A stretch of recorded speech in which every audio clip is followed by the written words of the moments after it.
नमस्कार दोस्तों अगर आपने डिप्लोमा कर लिया है या अभी आप फाइनल ईयर में हैं, सेकंड ईयर में हैं, और दोस्तों जब आप सेकंड ईयर में या फाइनल ईयर में जब आप एक बार आ जाते हो, चाहे आप किसी भी ब्रांच से हो, इलेक्ट्रिकल से हो, मैकेनिकल से हो, सिविल से हो, जब आप फाइनल ईयर में आते हो तो आपके दोस्तों जब 5th सेमेस्टर ख़त्म होता है तो कंपनी आपको प्लेसमेंट के लिए आती है। वहाँ पर दोस्तों एक चीज़ हमें फेस करनी होती है, हमको CV बनाना पड़ता है, मतलब हमको अपना रिज्यूमे बनाना पड़ता है। तो भाई सबसे मेन इंपॉर्टेंट बात यार यहाँ पर ये है कि हम फ्रेशर हैं, हम अपने CV में क्या क्या इंक्लूड करें। भाई देखो, इस वीडियो में पहले एक इंस्ट्रक्शन दे देता हूँ। इस वीडियो में मैं आपको रिज्यूमे का या जो आपका CV होता है उसका फॉर्मेट नहीं बताऊँगा कि कैसे फॉर्मेट बनाना है, मतलब कौन सी चीज़ कहाँ पर रखनी है।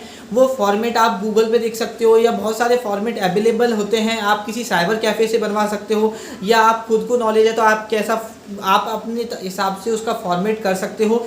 लेकिन दोस्तों इस वीडियो में हम बात करेंगे कि एज अ फ्रेशर आपके CV में, मतलब आपके रिज्यूमे में क्या क्या होना चाहिए। अगर आप डिप्लोमा फाइनल ईयर में हैं, चाहे फिर मैकेनिकल से, इलेक्ट्रिकल से, सिविल से, कंप्यूटर साइंस से, इलेक्ट्रॉनिक्स से, किसी भी ब्रांच से, क्योंकि आपको पता होना चाहिए कि आपको अपने रिज्यूमे में क्या क्या चीज़ें लिखनी है। क्योंकि कल को आपका कंपनी आपके यहाँ आएगी कॉलेज में प्लेसमेंट के लिए, तो वो आपका रिज्यूमे ही चेक करते हैं। और भाई आपको मैं एक चीज़ बता दूं, अगर आपका CV इफेक्टिव है ना भाई, CV की बहुत बड़ी वैल्यू होती है आपको प्लेस कराने को। आप अपना CV कैसा बना रहे हो, अपने CV में कौन कौन सी बातें लिख रहे हो, वो बहुत ज़्यादा इंपॉर्टेंट हो जाती हैं आपके प्लेसमेंट के लिए। तो भाई इस वीडियो में बताऊंगा कि आप अपने CV में कौन कौन सी बातें हैं जो आपको लिखनी है। तो चलिए यार वीडियो को स्टार्ट कर लेते हैं। उससे पहले एक रिक्वेस्ट है यार, अभी तक आपने ये चैनल सब्सक्राइब नहीं किया है, प्लीज़ आप इस चैनल को सब्सक्राइब कर लीजिए ताकि आपको हर वीडियो की लेटेस्ट नोटिफिकेशन मिलेगी सबसे पहले। तो दोस्तों सबसे पहली बात, आपको अपना नाम लिखना है, जो कि बहुत इंपॉर्टेंट है। नाम तो आपको अपना लिखना पड़ेगा। उसके बाद भाई आप अपना एजुकेशन लिखिए। अब एजुकेशन आपको कैसे लिखनी है, पहले आपने नाम लिख दिया, अब आपको एजुकेशन, देखो एजुकेशन में सबसे पहले क्या लिखते हैं, आप कॉलम बना के भी लिख सकते हैं। जैसे कि एक कॉलम आप डिग्री का बना लो, फिर उसके साइड में आप इंस्टीट्यूशन, उसके साइड में आप स्कोर। आप इंस्टीट्यूशन में देखो सबसे पहले लेटेस्ट वाला लिखते हैं। बहुत सारे बच्चे गलती क्या करते हैं कि 10th से शुरुआत करते हैं, पहले अपनी 10th लिखेंगे, फिर दूसरी वाली लाइन में 12th लिखेंगे, फिर थर्ड वाली लाइन में डिप्लोमा लिखेंगे। आपको ऐसा नहीं करना है, आपको पहली लाइन में डिप्लोमा लिखना है, पहले कॉलम में डिप्लोमा, दूसरे कॉलम में आपने किस इंस्टीट्यूट से किया है या तो आप उस इंस्टीट्यूट का नाम, साथ में आप जिस यूनिवर्सिटी से कर रहे हो, मतलब जो इंस्टीट्यूट आपका जिस यूनिवर्सिटी से लिंक है उसका नाम, और आपको आपने उस कोर्स में कितना स्कोर किया है थर्ड कॉलम में उतना वो लिखना है। वो आपका CGPA में हो सकता है या आपका परसेंटेज में हो सकता है, जिसमें है वो आप लिखिए। उसके बाद भाई डिप्लोमा के बाद सेकंड लाइन में आपको लिखना है 12th, और उसके बाद फिर आपको लिखना है 10th। मतलब ऐसे आपको अपनी एजुकेशन के बारे में लिखना है। उसके बाद भाई अगर मैं बात करूं एक्सपीरियंस के बारे में, तो आपको थर्ड में लिखना है एक्सपीरियंस। अब आप ये कहोगे कि हम तो फ्रेशर हैं, हमारे पास कहाँ से कोई एक्सपीरियंस आया। तो भाई मैं आपको बता देता हूँ कि आप फाइनल ईयर में अपनी प्रोजेक्ट, आप अपने इंडस्ट्रियल ट्रेनिंग के लिए गए होंगे, तो आपको एक्सपीरियंस में अपनी इंडस्ट्रियल ट्रेनिंग के बारे में लिखना है। अब पूरा ट्रेनिंग का इंस्टीट्यूशन, कि आपने कहाँ पर ट्रेनिंग करी थी, कितने दिन की करी थी, वो सारी चीज़ें आपको लिखना है। उसके बाद भाई फोर्थ चीज़ जो आती है वो आती है प्रोजेक्ट की।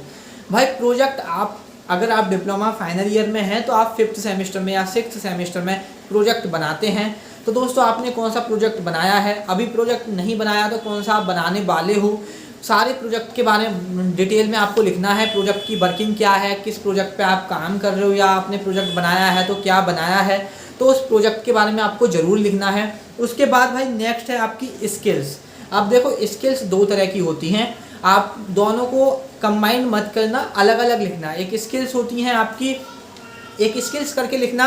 स्किल्स में आपकी जैसे गुड कम्युनिकेशन स्किल्स हो सकती है, लीडरशिप स्किल हो सकती है, ये सारी स्किल्स होती हैं जो कि नॉर्मल स्किल्स होती हैं, इनको आप स्किल्स में लिख लेना।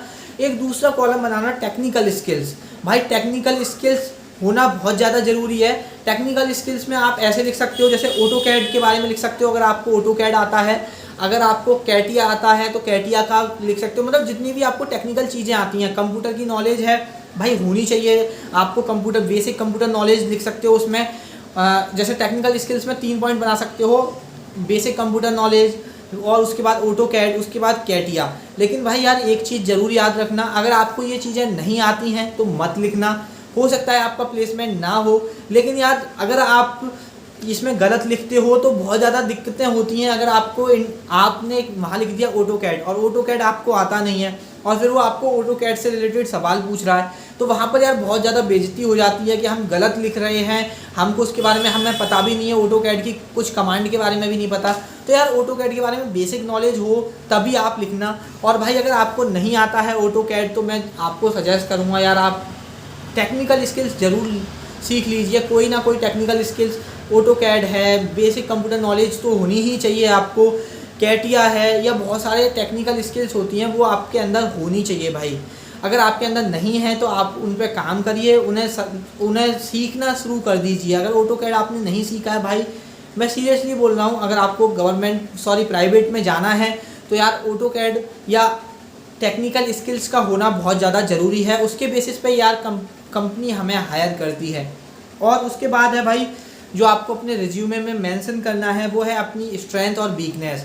ये बहुत ज़्यादा इंपॉर्टेंट है कि आपकी क्या स्ट्रेंथ है क्या वीकनेस है, ये लिखना बहुत ज़्यादा इंपॉर्टेंट है। अपनी स्ट्रेंथ और वीकनेस के बारे में ज़रूर लिखना। उसके बाद भाई हॉबी आप अपनी मेंशन करना कि कौन क्या हॉबी है। लेकिन यार हॉबी से रिलेटेड मैं एक चीज़ बता देता हूँ आपको, हॉबी से रिलेटेड ऐसी चीज़ें मत लिखना जिनके बारे में आपको ज़्यादा नॉलेज ना हो। हॉबी के बारे में वही लिखना जो सच में आपकी हॉबी है। अगर आपका इंटरव्यूअर आपकी हॉबी से रिलेटेड कोई भी सवाल पूछ रहा है उसके बारे में यार आपको नॉलेज होनी चाहिए। जैसे अगर आप अपनी हॉबी में लिखते हो रीडिंग न्यूज़पेपर, तो यार इंटरव्यूअर आपसे पूछ सकता है कि what is the today's headline. मतलब कि अगर आपकी हॉबी रीडिंग न्यूज़पेपर है तो आज सुबह जब आप इंटरव्यू देने आए हो तो आज सुबह तो आप न्यूज़पेपर पढ़ के आए होंगे, तो वो आपसे पूछ भी सकता है कि आज की हेडलाइन बताओ, आज आपने कौन सा अखबार पढ़ा है और उस अखबार की हेडलाइन क्या है। तो भाई अपनी हॉबी सोच समझ के लिखना। उसके बाद है भाई एड्रेस। अब भाई एड्रेस में आपको क्या क्या लिखना है, देखो एड्रेस में अपना कॉन्टैक्ट नंबर लिखना है, साथ में अपनी ईमेल एड्रेस लिखना है और अपना एड्रेस जहाँ पर भी आप रहते हो वो एड्रेस आपको लिखना है, उसके साथ अपना कॉन्टैक्ट नंबर और ईमेल। ये 3 चीज़ें आपको एड्रेस के अंदर लिखनी है भाई। ये आपके एक रिज्यूमे के अंदर, एक सीवी के अंदर ये बातें, अगर आप फ्रेशर हैं तो ये चीज़ें बहुत हैं। ज़्यादा लेंथी सीवी बनाने से कोई फ़ायदा नहीं है। इतना बड़ा सीवी बनाओ कि बस इंटरव्यूअर एक बार नज़र मार ले आपके सीवी पर तो उसको सारी चीज़ें पॉइंट आउट मतलब हाईलाइट करके लिखो कि उसको सब चीज़ें समझ में आ जाए। कुछ बच्चे 3-3 4-4 पेज के सीवी बना लेते हैं, कोई फ़ायदा नहीं है ज़्यादा बड़ा सीवी बनाने में। पॉइंट टू पॉइंट बातें लिखो उसमें, ज़्यादा बड़ा सीवी मत बनाओ। सीवी उतना ही बनाओ कि इंटरव्यूअर जल्दी से जल्दी उसे पढ़ ले, ज़्यादा टाइम नहीं होता क्योंकि इंटरव्यूअर के पास। तो दोस्तों आई होप आपको समझ में आया होगा, आपके लिए ये वीडियो हेल्पफुल रही होगी। अगर यार हेल्पफुल है तो वीडियो को लाइक कर दो, चैनल को सब्सक्राइब कर लो। आपसे मुलाकात होगी किसी नेक्स्ट वीडियो में, तब तक के लिए बाय बाय, टेक केयर।